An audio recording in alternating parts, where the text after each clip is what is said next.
Welcome,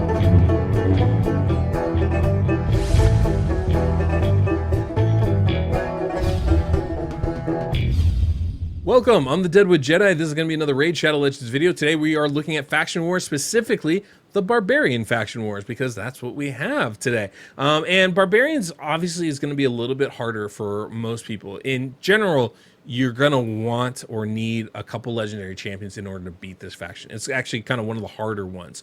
But if you have a couple, key legendary champions, this can be a breeze. Of course, I was able to do it today with, well, I did bring in one legendary, but it's a log and a reward champ, still the Drake. Otherwise, all epics or rare champions, because there are some decent options here. Now, there is a limitation to what's available in this faction. Most of these epics are actually pretty trash champions, so not everything's going to work, but there are options for you to use. So that's one of the things we're going to be talking about today, as well as looking at all the different bosses, actually doing a run on stage 21, and of course showing you the builds that I did put on these champions. But the first thing I kind of want to talk to you about today is just, what you're trying to do when you do these faction wars. And I talk about this in all my faction war videos because I think it's really important to reiterate this. It's the roles that you're bringing in. You need somebody that's going to be able to CC the enemy. And I'm talking about stun, provoke, freeze, whatever, just to limit what they can do. That can even be turn meter control. You have a high tune, he might be able to CC the enemy through his turn meter control abilities, or through her turn meter control abilities, not even any like special sets or anything on them. So that is definitely an approach that, and something that you will want to be able to bring in. Obviously, you're going to need to bring in some, decreased defense as an AoE skill. That's always vital to being able to beat these stages quickly, is to be able to deal damage. And decreased defense is the fastest and easiest way to go about doing that. On top of that, you need some kind of healing. And this is one of the things that this faction is really going to struggle with. One of the reasons why I brought Syl the Drake in is there are limited options as far as healing goes in this faction. There are a couple, I will point them out for you guys, but it's not like super accessible as far as this faction goes compared to others. And again, revive is one of those things that there's just not a lot of. One of the biggest things when you're doing any kind of content is making sure you can survive. So having your carry champions in there, the protectors, your healers, is super vital. And unfortunately, I think that's one of the places where this faction particularly falls off from compared to other ones, is there aren't a lot of those type of champions available in the epic and rare categories, so it can become a little bit harder to get through this, right? That's something you're going to want to look out for. As far as damage goes, plenty of that in here. That's not going to be an issue.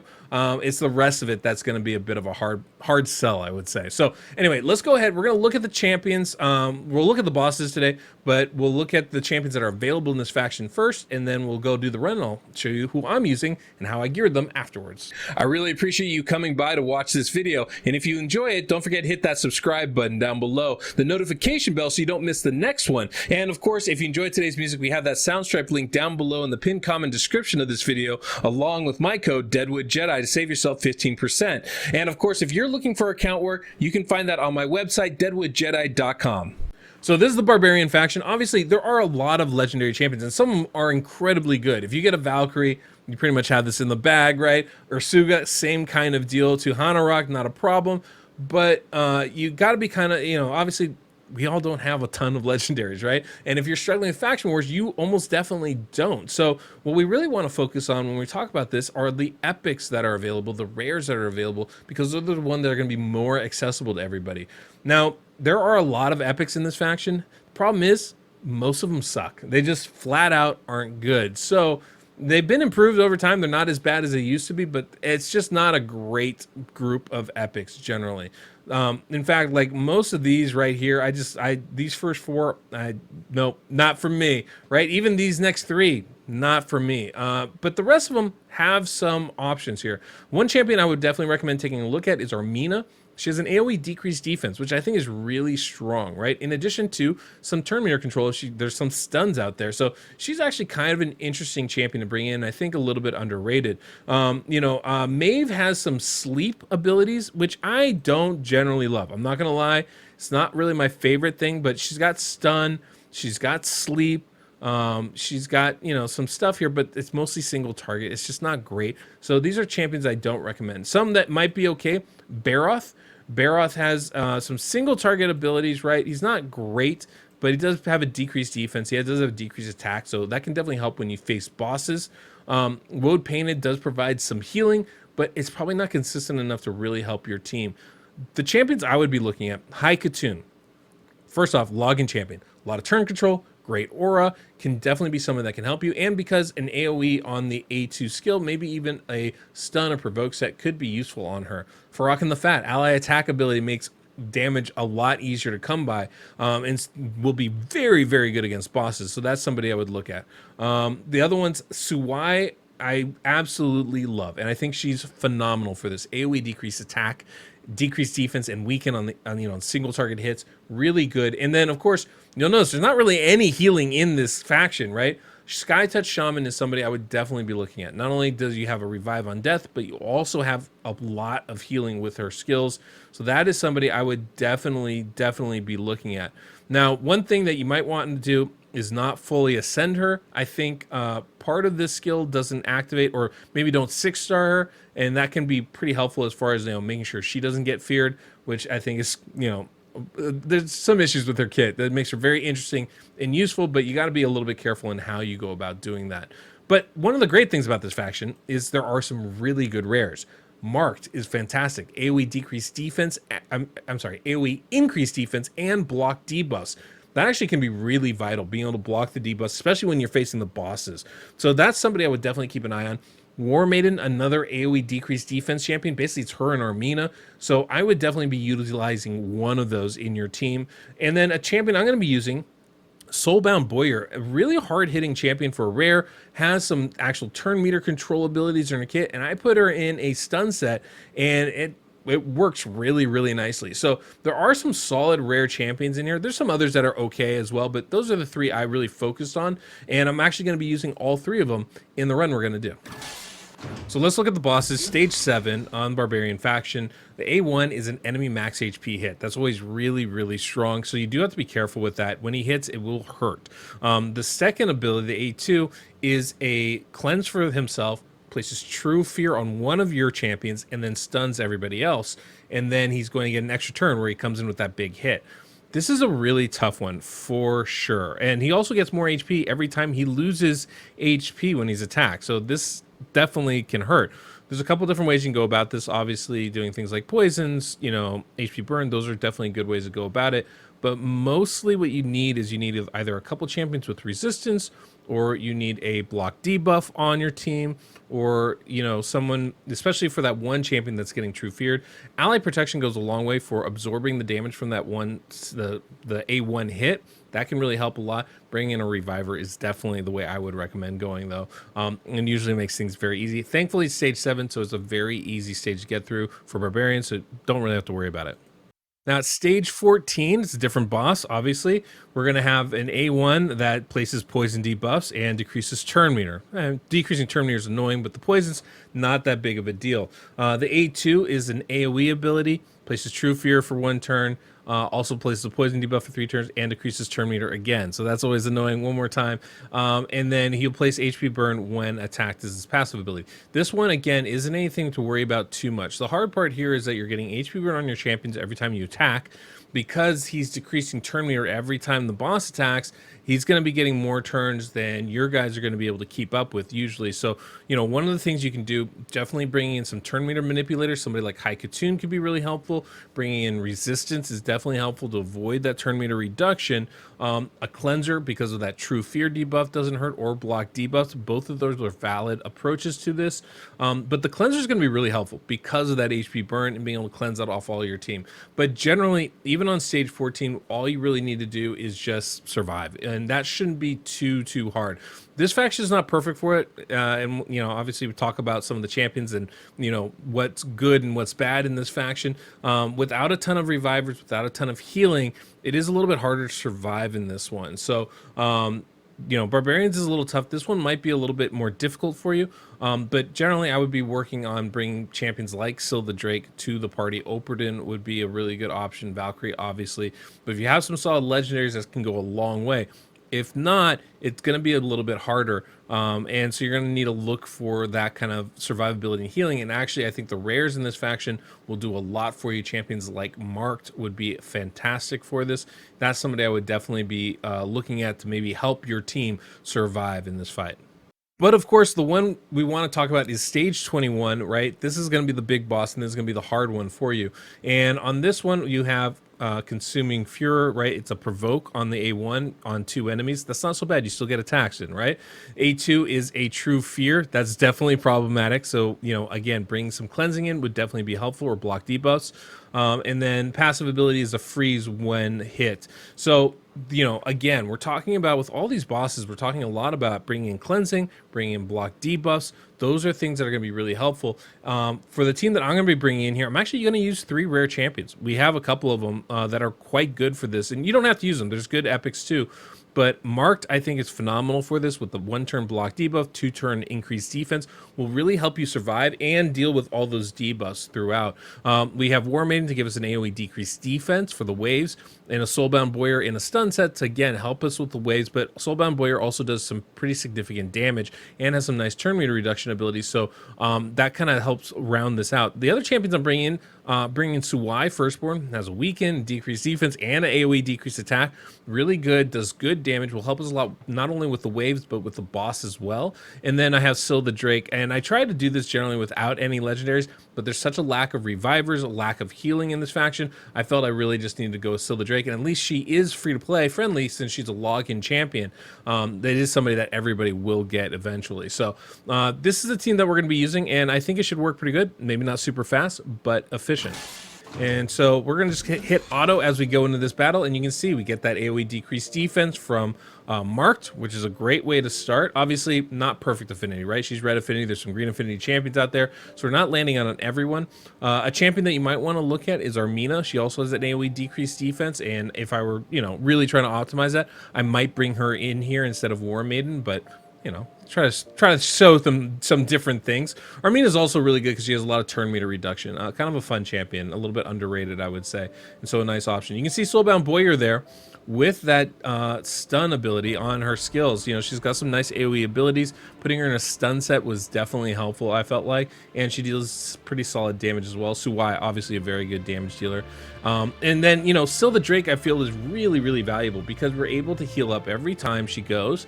And then on top of that, she also has that revive ability in case something goes wrong. That's how I'm able to get away with 3 rare champions and Suwai, all of which have pretty low damage or survivability stats, because we do have Syl, who is built tankier to survive, to keep everybody alive, and if they do die, bring them back, right? Now, the second way is always annoying because that Man-Eater makes them unkillable, you know, really will mess up your team, right? There's a couple things going on. Norog's placing block buffs on your team. Man-Eater's making them unkillable and blocking the debuffs. And then on top of that, not only do they have a Draco and a Basilisk to do damage, but there's a Steel Skull who we've already killed. But Steel Skull is, you know, kind of annoying because we'll heal up the entire team, and that can definitely be problematic.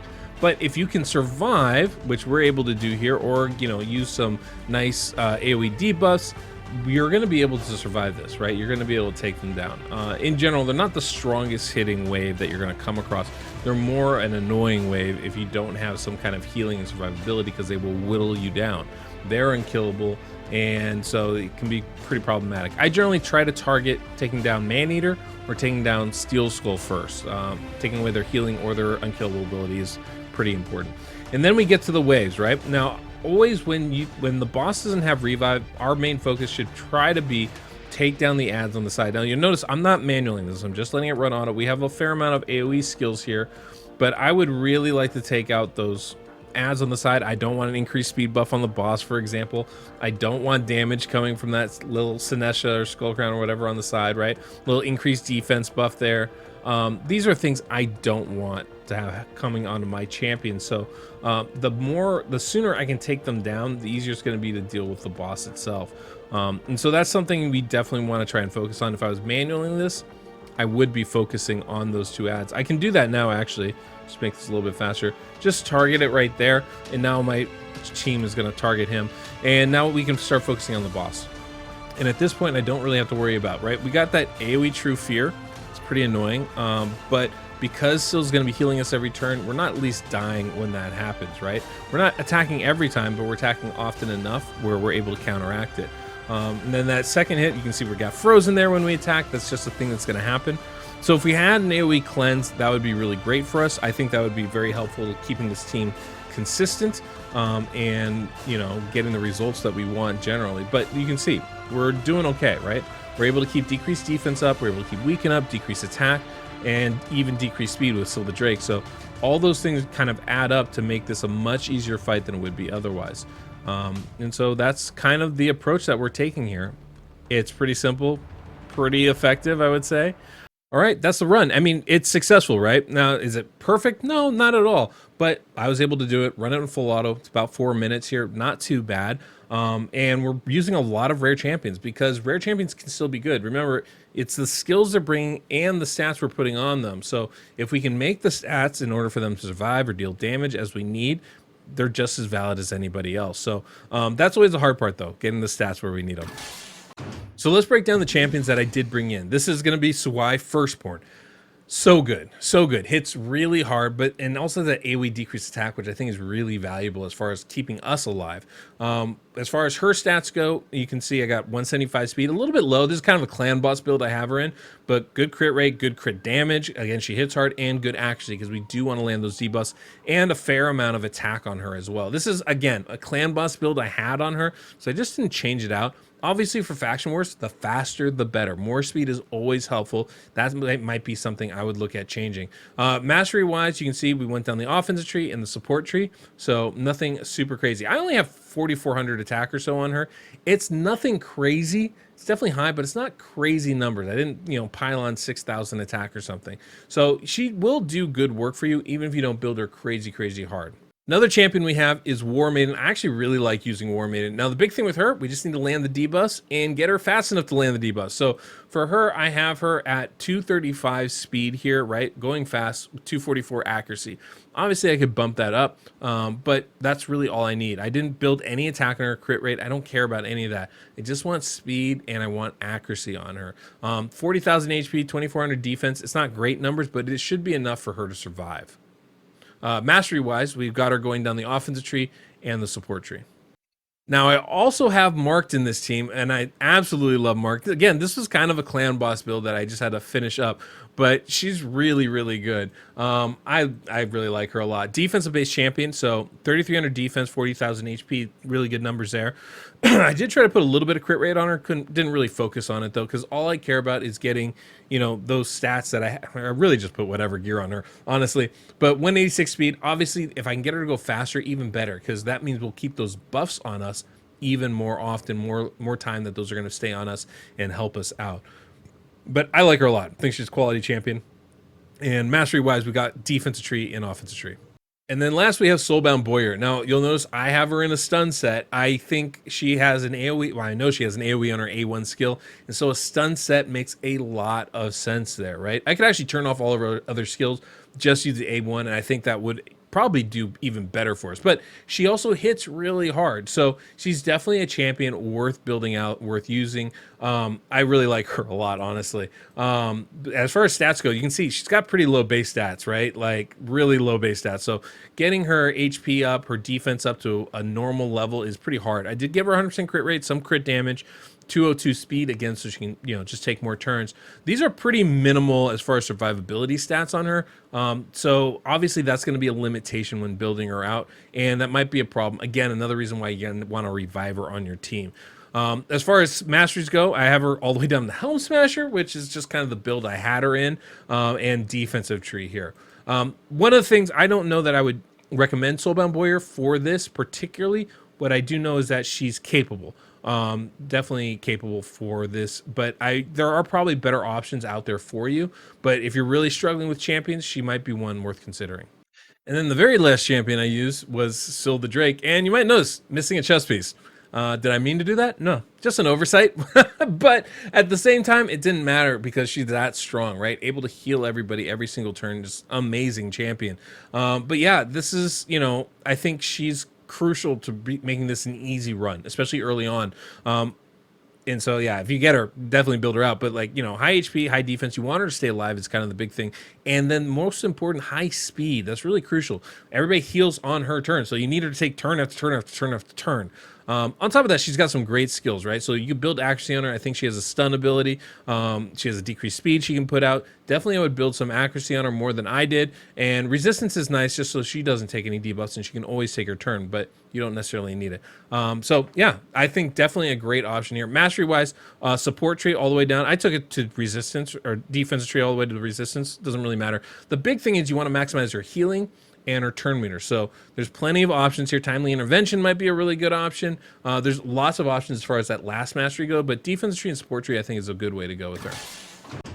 So that's the Barbarian faction. Hopefully this was helpful for you guys. As always, when you're doing faction wars, just try to do a little bit every day. Don't rush it. Don't feel like, oh, I got to get there. It's not until you get to stage 20, 21, 19 that you really want to start thinking about leveling up specific champions to get to that next level and finish it out because you're that close to Lydia.